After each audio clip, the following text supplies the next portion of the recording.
Welcome to Scoolinary, the online cooking school that transforms people and connects cultures. You will learn with the best chefs in the industry, and you will discover the broadest online catalog of topics related to gastronomy. We publish new courses every week. In our podcast, we have coffee with a chef every week. Each of them will tell us about their experience and their vision for the culinary world to help you better understand this exciting industry. Come on, join us for coffee.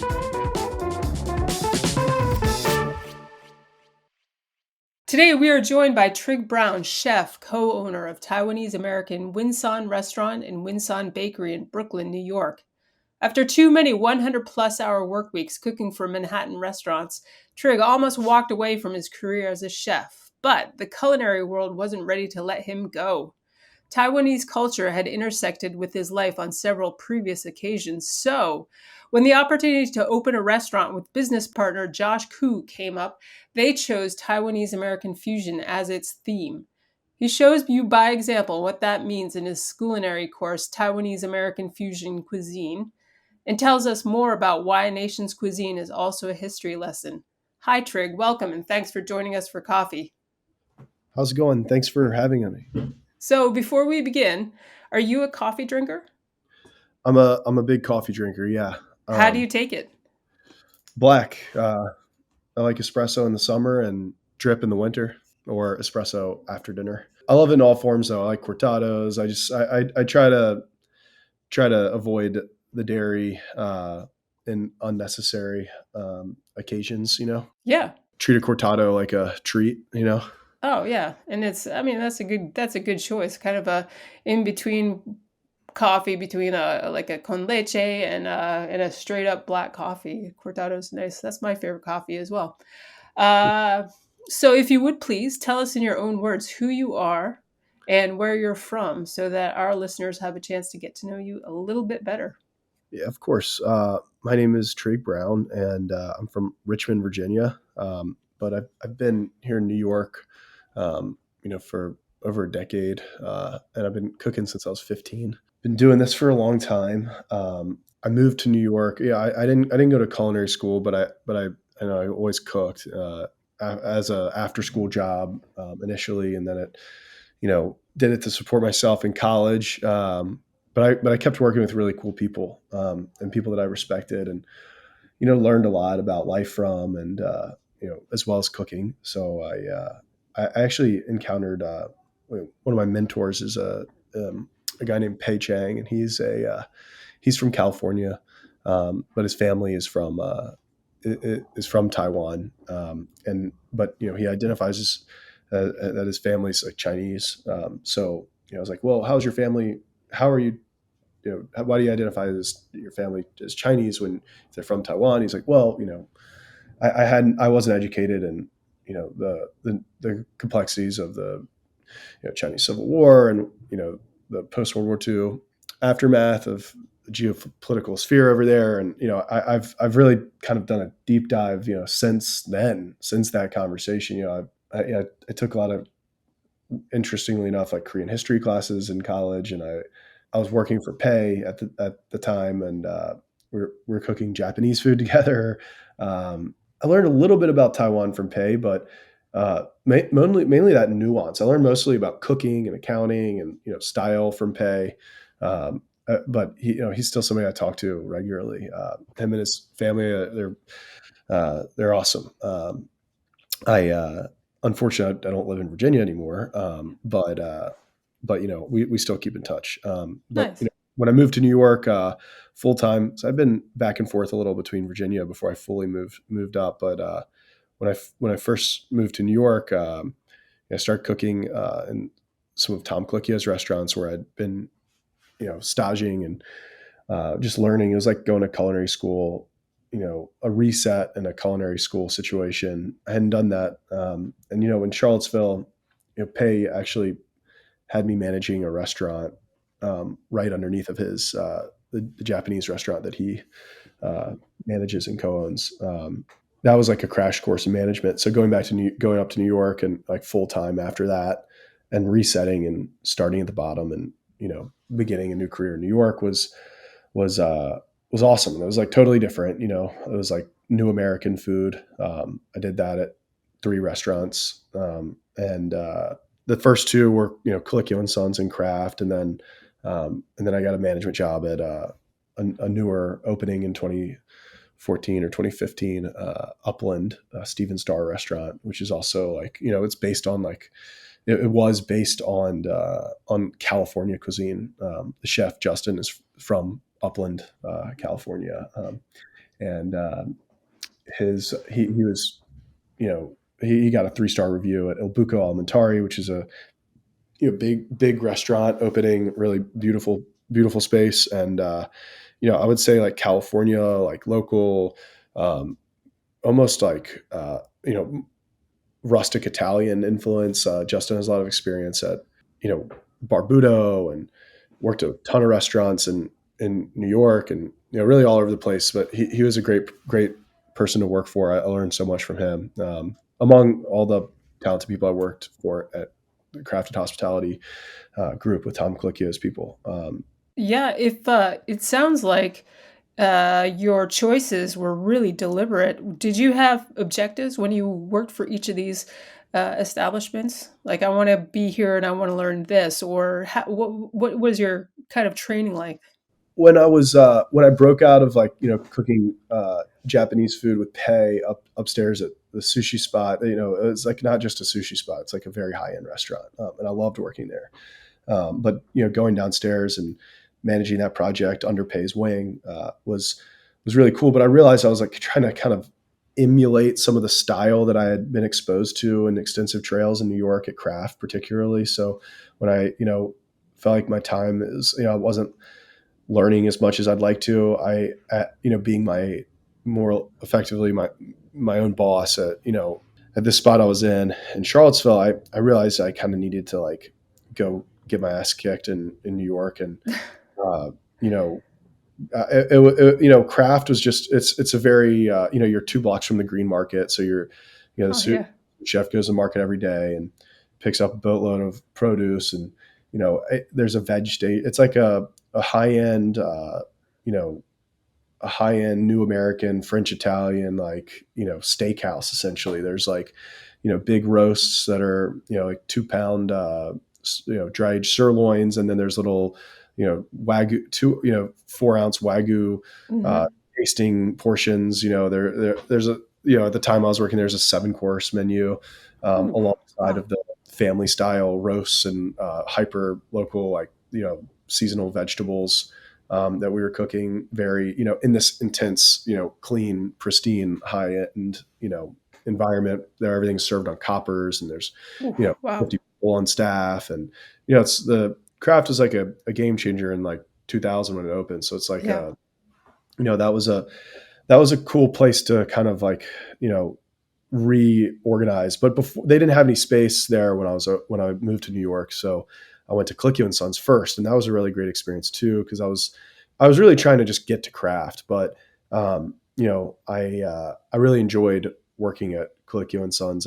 There's a tap room; it's more casual out front, so I you know got some like fundamentals, prepping and working that service out Hmm. in front of people in a little bit more of a environment that I was used to. But it was really exciting to get into the main dining room and work on garde manger, open oysters, make salads, like do crudos, and do canapes, and then jump on fish entremet, and help the fish cook, plate all of his food and garnishes, and work hot apps, and then move over to meat. And I went over to Craft, and when something opened up there, and that was awesome. I had to work all the stations over there, and then that was kind of my goal. And at sometime in between Colicchio and Sons and Craft, I met my partner Josh, and we kind of connected over Taiwanese food, because my mentor is such an important person to me. Just in my life, like always gave me such good advice, like like you should continue cooking, like for some after college I was kind of assuming I would go into something else, but I don't know why I didn't think I would continue cooking. It was kind of like that's just I didn't see it like that, and kind of Pei was like, you should see it like this, so Yeah, and Josh was really encouraging. But I think, as you said before we started speaking, he's not a chef, but instead he's a property manager, real estate manager. And so he, and I'm paraphrasing here, planted the seed, said, "Hey, you need to open a restaurant." And at first, and he had a suggestion of a site, I gather. But at first, you almost chose to open an Italian restaurant instead of a Taiwanese one. Yeah, I've been making a lot of pasta at Kraft, and I'd worked at for Smiley at Upland, where it was like heavily influenced by like rustic Italian. Well, basically, Josh and I just became friends eating Taiwanese food, and his family is from Taiwan. Like Josh is from Long Island, Queens area, and I don't know how he started talking about Taiwan, but I had a backyard barbecue or something, and we were his best friend lived above me, so we ended up just connecting randomly, and when I moved closer, we the next apartment I moved closer to him, and we just incidentally started going to eat in Flushing, and in Chinatown there's a lot of Taiwanese influence as well, but more so in Flushing it's like a it's a huge hub. It's like one of Flushing, Queens is one of the most populated foot trafficked areas outside of Times Square in New York. Huh. Uh, it's like a huge, amazing cultural hub, and it's hard to get to from where we were in Brooklyn. So Josh had a car and extensive experience. He did manage properties and real estate, but Josh was a small business owner. He had a management company, and he managed some of his father's properties and others. That was what he was doing. I don't think he loved his job, and I didn't. At the time when I was working Upland, I really liked working for Justin. I liked Justin's food, but it was a very corporate environment, so I didn't love working in that corporate environment. We just did a ton of covers every day. It was a Yeah. great experience. Like, wouldn't trade it for the world, but I just knew that really wasn't for me. I wanted to do something a little smaller and focused, or I was even thinking about like going to law school or something and like getting into immigration law, because like Yeah. immigrant communities have such a huge impact in restaurant industries. And Yeah, you mentioned that in your about the instructor video that's related with your course. You mentioned about maybe veering off the culinary path and going into law school specifically to be able to help some of the people that you worked with, which is a really nice way to stay in the culinary world, but from a more oblique perspective. yeah, well, my cousin, he's a lawyer, and when I was graduating college, he was, I remember asking him what if I was interested in that, like what I should do, and he's like, well, I think you should, like, you got something cool going on with the cooking thing, maybe you should pursue that, and then figure it out if you actually want to go to law school, and then you'll have some life experience that'll tell you that, and then you'll kind of know what kind of law you want to study. So Yeah. that was like heavy advice, important advice to me. Yeah. So let's get into the Taiwanese cuisine. So, what are some of the standout features? I was going to actually, when you brought up Taiwan and speaking with Pei earlier, I thought, wow, it's a big ask to ask you to put, the modern history of Taiwan into a few sentences. So, I'm not going to ask you that, but I will ask you, yeah, what are the standout features of Taiwanese cuisine that drew you in? Well, I mean, I think just personal relationships.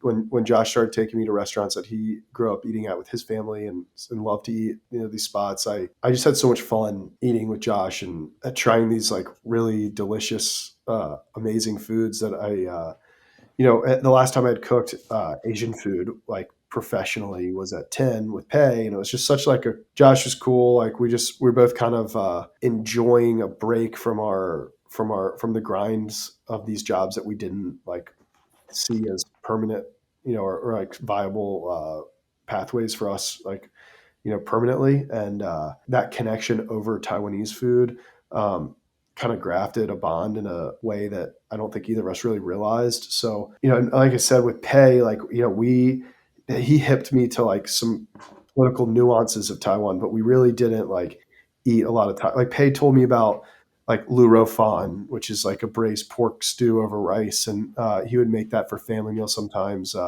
He told me about like beef rolls and their popularity in LA, which are like thin scallion, flaky scallion pancakes rolled up with like braised beef shank and like pickled mustard greens inside. And that Pei grew up in LA in the San Gabriel Valley, or stone's throw from it, I believe. I'm not like an LA expert, but so I might be incorrect on that. But I think he's from Pasadena. Um, but uh, but anyway, he ate a lot in the San Gabriel Valley, where there's a huge Taiwanese population, and a bunch of Taiwanese food. So we'd go on. This was like before Instagram, so you'd have to like go on like a food bloggers like thing to see pictures of food at different restaurants. Like people don't understand how like easy it is to see other people's food now. Like that used to be hard, like if, Yeah. especially as a cook when you couldn't afford to eat out. Like most of my time in New York, I haven't been able to afford to eat out here. So like, uh, let alone like no, like if you wanted to know what other people are cooking, how they're doing it, you have to go trail at their restaurant or get a job there.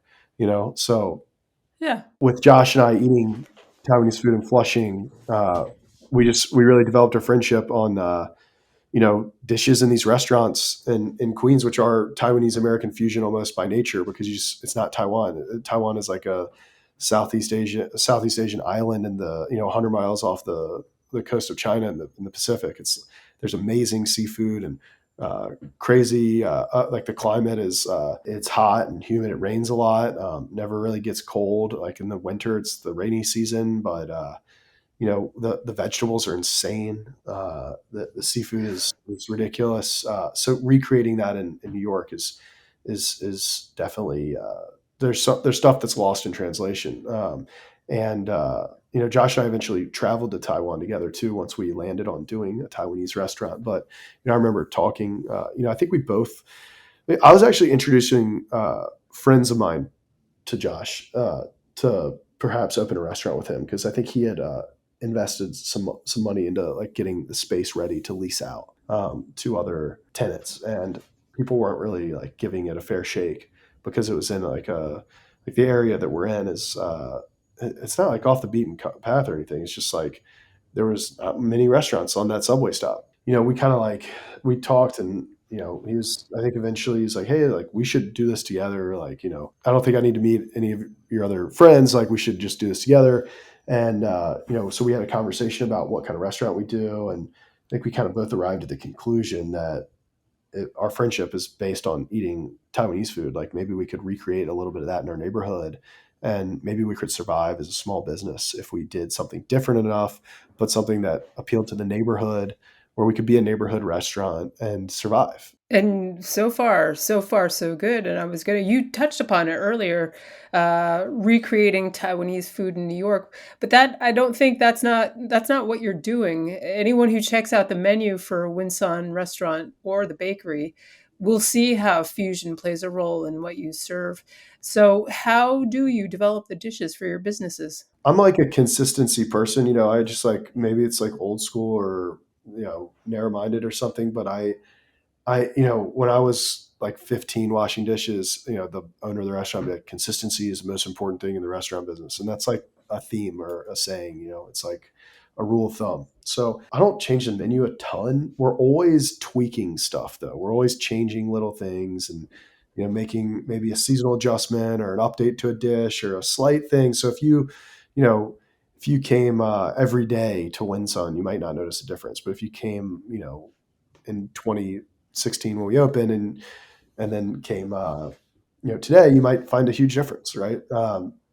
But when we opened, we wanted to. My goal with developing the menu was selling dishes to people in our neighborhood at an affordable price that spoke to our experience engaging Taiwanese food in Flushing, Queens, and in our travels to Taiwan. So, while it wasn't recreating Taiwanese food in Brooklyn, the kind of footholds to starting to cook Taiwanese food were very important. Like my culinary experience cooking Japanese food, right? Mm-hmm. That was important because, uh, you know, it's arguable that like, or maybe fact that Japan was the first country to totally like unify Taiwan, for several decades before World War II. China had governors or viceroys to Taiwan for 2 to 4 year stints, I think, but it was like a very undesirable position in their government, and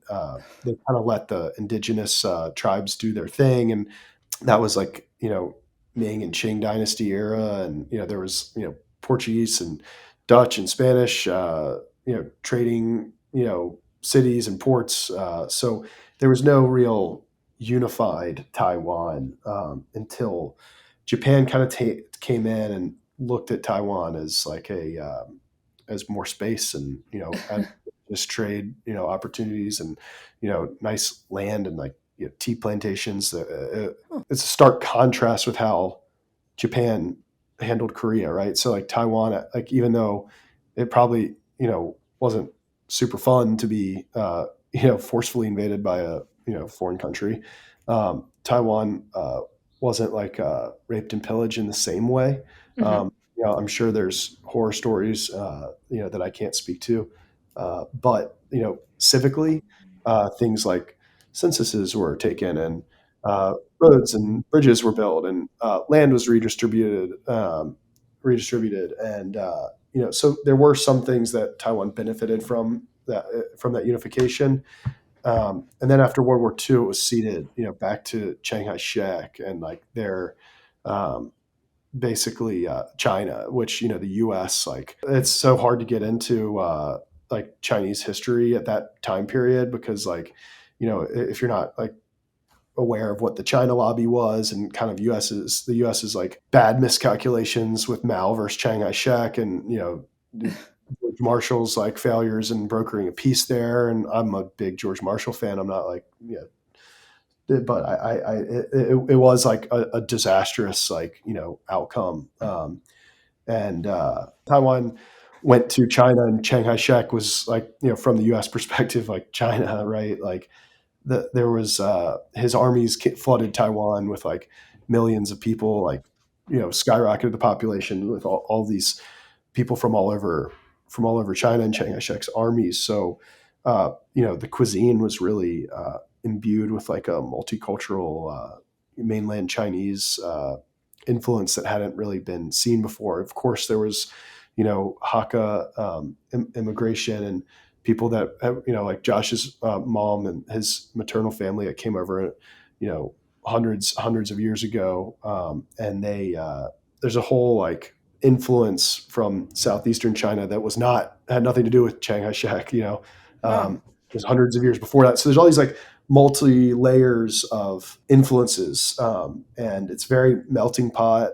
But also there's a ton of influence just from the bounty of Taiwan, right? It's like a Right. All those different layers. I mean, you brought up the word, are in contributing to the cuisine of Taiwan. So when people walk in the door of either the restaurant or the bakery, what are they looking for? I think they're looking for a good hospitality experience. I think Josh and I like to take care of people and make them feel welcome, and we've hopefully imbued that in our staff. And I mean, our team is incredible. We're very blessed to work with such an amazing group of people. A lot of them have been with us since the beginning, Hmm. and a lot of them are newer. But we really care about the people we work with, and I think that our perspective on hospitality, that you can deliver high end hospitality and on a level that doesn't have to charge $500 per tasting menu. It's like Hmm. Yeah. we just wanted to be accessible and have the food represent our friendship and and our experience with Taiwan. It's yeah, it's a funny question. Like, what do people expect when they walk in the door? I don't know. That's really like how they heard about the restaurant. Whether it's like word of mouth or Instagram or some gossip column and eater or Well, I was gonna say, I mean, from a distance here, there's the cocktail list is impressive. Uh, the names, I think, and also the spirits. For example, Kinman. So yeah, it's an impressive cocktail list.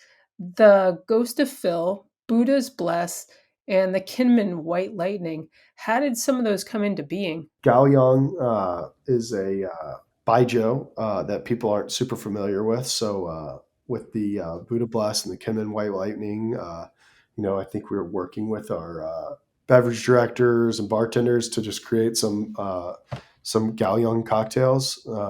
Can you explain what Baijiu is? It's like a fermented liquor. It almost tastes like gin, kind of known for having a very strong taste. It gets a bad rep because like the cheaper Baijiu is just like scalds you, and it's sometimes like high alcohol proof, but it's pretty good, especially when you get into the nicer stuff. But basically, don't quote me on this. I'm not the spirits guy, so we just wanted to push something that's like uniquely Taiwanese, and Baijiu isn't uniquely Taiwanese, but Gaoyang Baijiu is because it's Huh. made by. I think it used to be made by the military on like an island on the south. It's very popular in Taiwan, and I think it obviously it originates from China. So it's intriguing for if say for anything else, I mean, gets people in the door or raising a glass because it's probably something that they can't find in too many other places, even in New York City. It's a fermented sorghum liquor, Oh, so okay. like the sorghum, and I think they bury it in ferments underground in like clay or something. I'm doing a terrible job explaining the process. It's like that sorghum is an interesting feature of it, and kind of can help you develop like an imaginative flavor profile. Yeah. So let's talk a little bit about your Scoolinary course, Taiwanese American Fusion Cuisine. So it highlights some spectacular dishes from your repertoire. What's a good recipe to start with? Those pancakes are really fun to start with. They're the way we make our pancakes without like a rolling pin, I think, is like it teaches people not to overwork the dough, and I feel like those you can just do a lot with those pancakes, whether you start cooking them and then crack an egg underneath, and griddle an egg into the pancake and put some nice cheese on there. Also, like I assume I was talking to a I know Scoolinary is a global situation, but I also uh, assumed I was talking to a lot of people in Spain, and Yeah, sure. the scallion pancake, like egg and cheese situation with the incredible cured beef. There's just so much, fish and meat that would go so well on those pancakes. In terms of like making a sandwich. So I think those are just very versatile Hmm. for like a homey dish. The lu rou is delicious. That's like a soulful Taiwanese dish that I think people I think it's going to make your house smell really good while it's braising for a while. Hmm. Um, and yeah, I mean they're all. I chose the dishes I chose just because they're all like fun new things that are kind of push you out of your comfort zone, or a little hard to make, but not even hard to make, but it's like hard. You gotta like take a day and go to the Asian market and get some ingredients. Maybe you get the wrong one, and that's Yeah. actually good because you gotta learn what's the right one, and then you have like something else in your pantry, and you gotta learn how to use it. Um, so I think like that experience in of itself, like supporting like your local Asian market, I think that's really important because a lot of times those are run by like, people that are working hard to get different ingredients that everybody's used to. So it's important to go support those business owners um, and uh, and learn about that cuisine or other cuisines through you know encountering encountering new ingredients and new products. I think that's like a huge part of how I learned about it, and then like reading some history and being able to contextualize that stuff. Yeah, actually, I think I might double back on what I suggested offline before. I think I might continue to use the Utiao and the Fantuan. I haven't tried it with churros yet. I'm in southern Spain, and so that's a easy go-to ingredient. But maybe I'll continue to do the Utiao with the Fantuan because my local Asian market, they were sure surprised when I asked for that by name. Oh yeah. Yeah, Well, it's funny that the churros suggestion was funny because I mean that stuff evolves and changes depending on what you have available, right? yeah. Like that's how food works. So I think as like a white dude from Virginia, I should be careful. I've done a lot of work over the years, uh, researching and learning, and I've always wanted to do right by Taiwan, and the people that have like opened up their homes or food and knowledge and wisdom and sharing their culture with me. So I think my only point there is like I don't think I'm necessarily the best mouthpiece for Taiwanese food, but I'm always emphatic about explaining what Winsun is, which is a fusion restaurant, and it's a Hmm. product of New York, which is a melting pot culture, and and a product of Josh and I's friendship.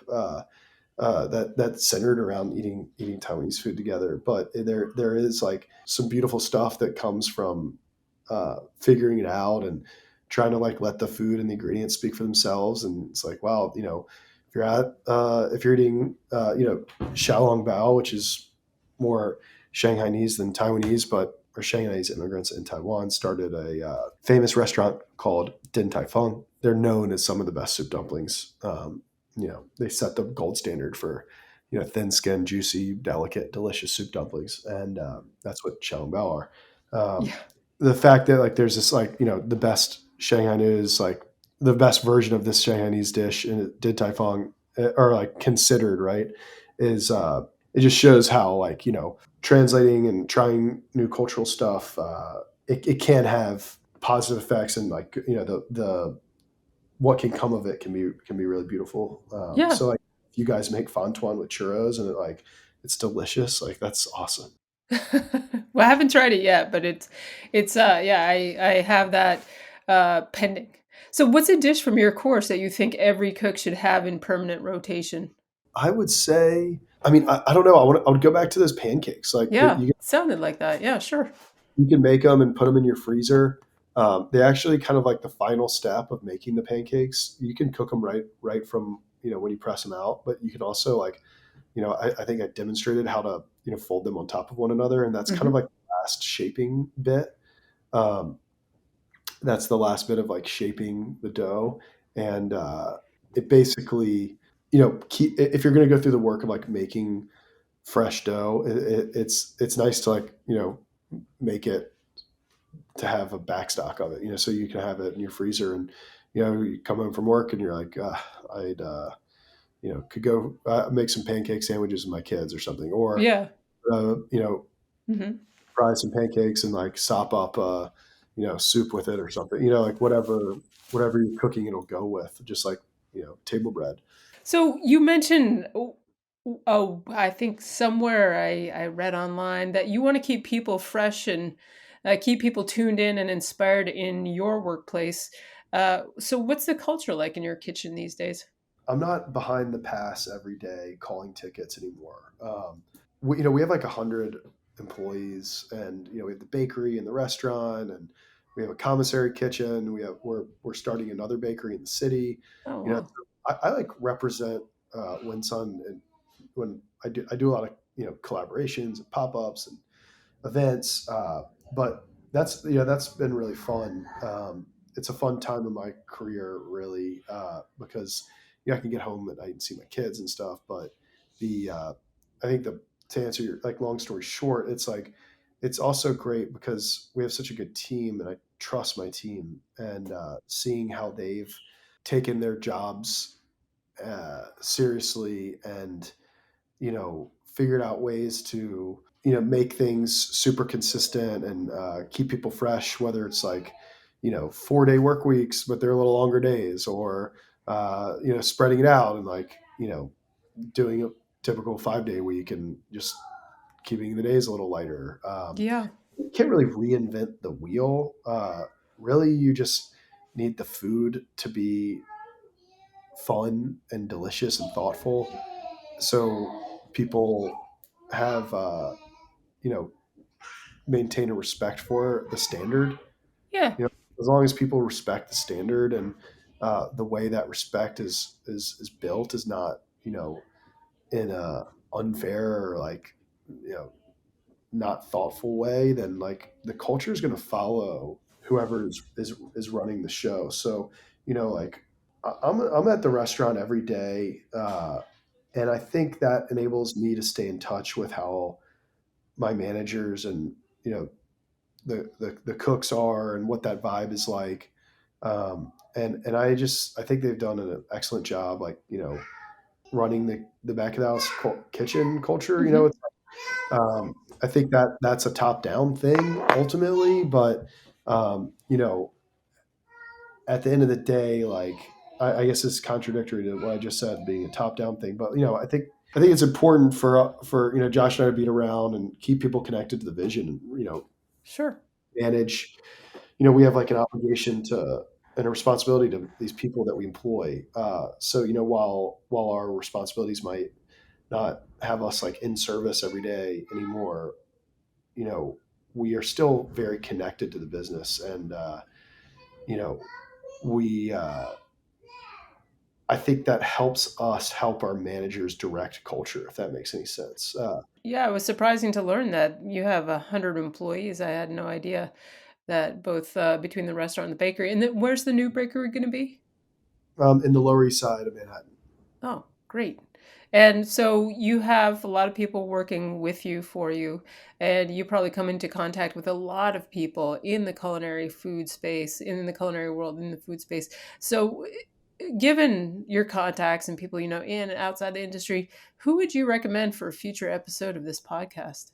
I think you should talk to my friend and my partner Calvin Ang. He's got an amazing restaurant called Bonnie's, and they do Cantonese American food.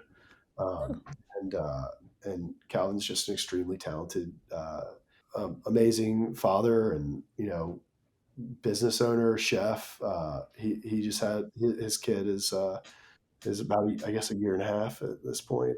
But he started, he worked with us at Winsun for a handful of years, and then went on to open his own restaurant, Bonnie's. And I think he's really good at he helped me run Winsun while I opened the bakery. So when I was Huh. working at the bakery 7 days a week, you know during the launch, like I had a guy I could trust run Winsun for me. So Oh, that's uh, good. Yeah.